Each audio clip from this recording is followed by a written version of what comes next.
ఏమో అనుకున్నాం కానీ CM KCR sir Modi sir అడుగుల్నే అడిగేసుకుంటా నడుస్తున్నాడు. చూస్తుంటే దేశంలోనే అందరికంటే ముందుగాల డిజిటల్ ఇండియాల దాంట్లో సారే ముందే ఉరికేతట్టు కొడుతున్నాడు.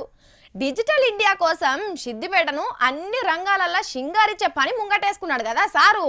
అగో గదే సిద్దిపేటకు ఇంకో ఘనకీర్తి వచ్చింది. అదేందో తెలవాలంటే సిద్దిపేటకు పోవాలి.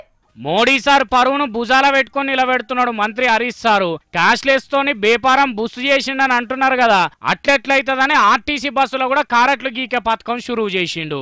ఈ స్వైపింగ్ మిషన్ ఉపయోగించి టికెట్ తీయడం నాకు తెలిసి దేశంలోనే ప్రథమమైతే సిద్దిపేట.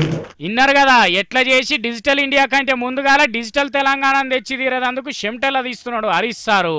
మరి పేరుకు పైసలున్న రాష్ట్రమే గాని వెనుకబడ్డ రాష్ట్రం అని కూడా ఒకటి ఉన్నది కదా, అగో గది మార్పిచ్చే పని చేయాలంటున్నాడు. చెయ్యడ్డం పెట్టే డ్రైవర్ సాబ్ బస్ ఆపాలి, కండక్టర్ సాబ్ ఓపికతోని ఈ పిన్ మిషన్ మీ స్వైపింగ్ మిషన్ ఉపయోగించి మీరు టికెట్లు ఇవ్వాలి.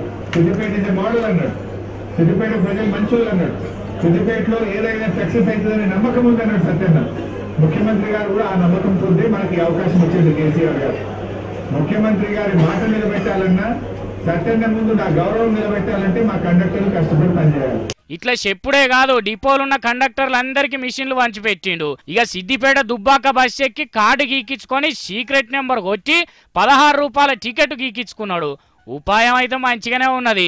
టికెట్ మీద చిల్లర రాసుడు, ఇద్దరు నడమ లింకులు పెట్టుడు, పంచాలు తెంపుడు ఉండదు. ఇక కానీ చిల్లర మిగులుతుందని ఆశపడేటోళ్ళు ఉంటారో ఉండరో కానీ ఒకవేళ ఉంటేనైతే ఈ దెబ్బతో అలా కడుపుల మీద కొట్టినట్టే పోన్రి. మళ్ళీ ఇంకో మాట కూడా, ఊళ్ళో పొంటి తిరిగే పల్లె వెలుగు బస్సులలో ఎక్కేటోళ్ళు ఎంతమంది తెస్తారు సారు కారట్లు? ఒకవేళ తెచ్చిన 10 రూపాయల కాగితాన్ని 10 మడతలు వేసుకొని దాచుకునేటోళ్ళు ఈ కారట్లు గీకనిస్తారా సారు?